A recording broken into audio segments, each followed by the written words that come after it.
Naibenta na ang controversial Rolls-Royce na mag-asawang contractor na sina Curly at Sara Diskaya. Ito yung nag-viral na may free na payong, naalala nyo, sa gilid ng pinto. O yan. Ay, hindi ba yung payong ang bilit tapos free yung car? Free yung gulong. Free yung gulong. Yan lang din ang nasubasta sa isinagawang public auction ng Bureau of Customs ngayong araw. Matatanda ang 2 beses idineklarang failed bidding ang naturang luxury car matapos walang kumuha rito sa mga nagdaang auction.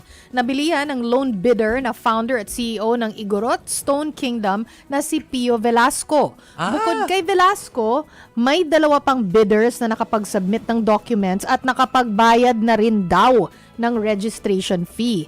Tuluyan ang nabili ni Velasco ang Rolls-Royce dahil hindi nakapunta sa itinakdang oras ng bidding ang 2 pang bidders. Yeah.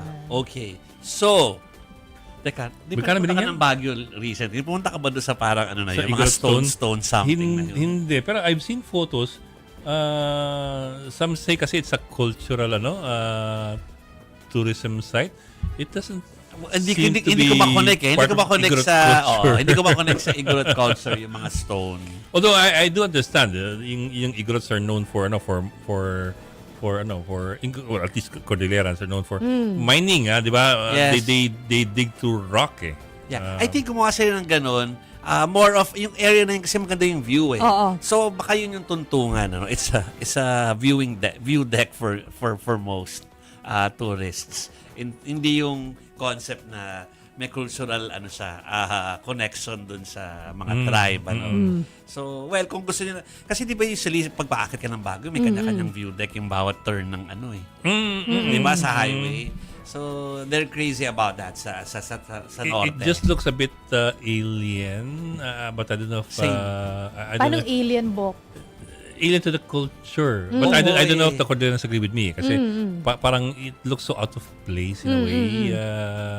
I know there are of course icons there of Igorot culture. Like for example, may mga statue doon ng mga Igorot. Yes. Pero the structure itself Yung parang kastilyo, hindi, ang look niya kasi is castle eh. Kastilyo yung dating eh. But anyway, to each his own. to each his own. Pero at kung pupunta kayo doon because of the view, sabi nila talagang maganda daw yung view. View daw talaga. O Bok, tinanong mo kanina magkano yung Rolls-Royce. Ayan Yung na. kulinan, 45.314 million. Yung first Grabe di ba naman yun daw yung first, yun. Nabenta ng 29M. Yun yung first nabenta ng floor 29. price in 40 something. Oh, yan yung floor price, correct. Yung first floor price. Yeah. Floor price. Pero sa huli, dahil walang bumibili, nabenta ng 20. 29. 29M. Tas ang lamang lang niya, tama ba ako sa nabasa ko kanina?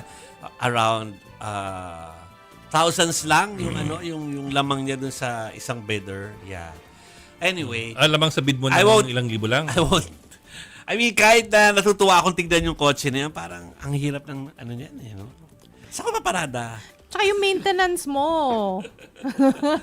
Yung maintenance. Anyway. May libre ka to naman each his payong. own. Ano reklamo mo? Correct. Maganda ka naman, naglalakad sa sa Kung init. payong lang din, ang dami kong payong na giveaway sa taas. Doon sa Magtataka ka na, no? Bibenta ka ng Rolls-Royce, ang ililibre sa'yo payong. Exactly. kahit po yung kumpanya namin na hindi naman po talagang hindi naman po masasabi na top 100 ng worldwide. Meron kaming payong na maganda. Baka bibenta yung payong natin. Baka may iba pang libre dyan na hindi binabanggit. Baka. Siyempre, habang ibili ka, sales stock ka, may mga pa-champagne yan, di ba?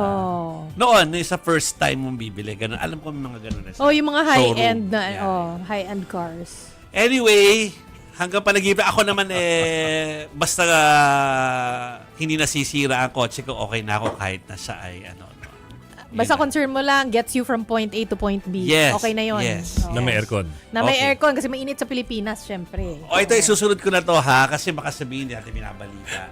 Alam mo dati Oh. kasi Volkswagen ako Beetle eh. Pareho tayo. Ano, First 80s? car.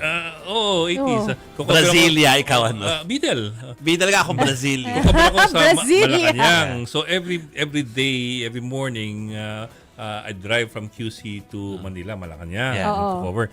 Pag inabot ka ng ng tirik ng araw, ang init, walang aircon eh. Yeah.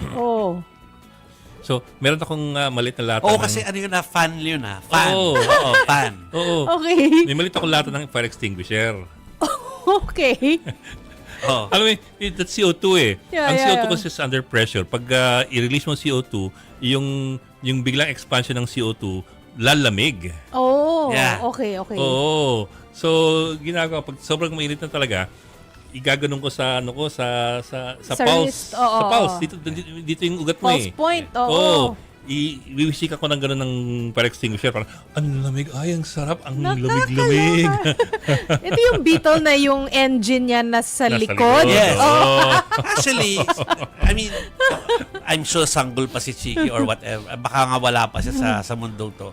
Pero sa time talaga na ang binibigay na kotse sa atin ng mga panahon na yun ng mga magulang natin, Beetle talaga. Hindi ko alam kung bakit. Dahil mura siguro. No? People's car. Yeah. Volkswagen. Wala masyadong ano. Wala Ako masyadong, sinuwerte ako na ang naging maintenance. hand-me-down sa akin nung time na yun ay Brasilia, which is also from Also air-cooled. air-cooled Pareho silang din. eh. Para ito yung version ngayon ng hindi ma-hybrid. Yung Hindi, layo na hybrid. No. SUV na parang na sedan. Yung Compact crossover. crossover Oo. ng sedan Hindi to ano. rin. Kasi Alam may mo, likod, di ba? Na pwede mo Oo. higaan yung likod ko eh. Alam mo, these are air-cooled cars. I Yeah. don't know if you can relate to air-cooled vehicles. Oh. Ito yung mga kotse na ang makina sobrang liit na hindi kailangan ng radiator. True. Okay. Oo. Air-cooled lang siya. May fan lang siya. May blower. Oo. Nakakabit lang yung blower doon sa fan belt. Yeah. So habang umaandar yung makina mo at habang Umaandar yung intact blower. yung Oo. yung fan belt mo, hindi ka mag-overheat. Yes. Kahit gaano kainit. Yes. So in other words, para sang motor ng motorsiklo na apat ang gulong. That's true. That's Okay. Kaya maingay. Okay. Pero wala ka masyado maintenance. Basta meron ka lang langis at gasolina. true. Yeah. Ngayon collectible na siya, pero alam mo sa totoo lang, parang for me, parang it signifies yung That love. was an era Parang love of parang love daw yung Love and significance. simplicity. Paano love? Kasi nauso natin love bug. Love bomb. Oh, So, okay. ganyan. So anyway, mga kapatid, yan ang ngayon kasi ang mga bata, para sa kanila ang mga classic na yung mga Civic na two-tone. Oh, yes. Classic Oo. yun.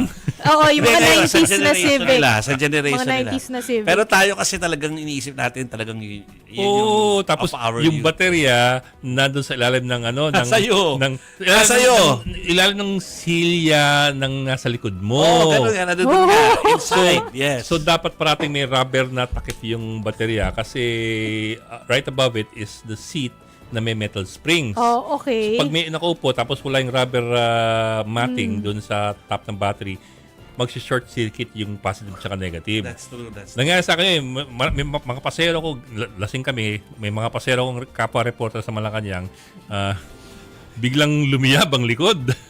Wow. Ang bilis nagpulasan. Bigla akong nga. iniwan ng mga mokong to. Ay, nako. Anyway, those were Sorry, napakwento tuloy. Audience natin those yan, were the don't days, worry. mga kapatid, ha.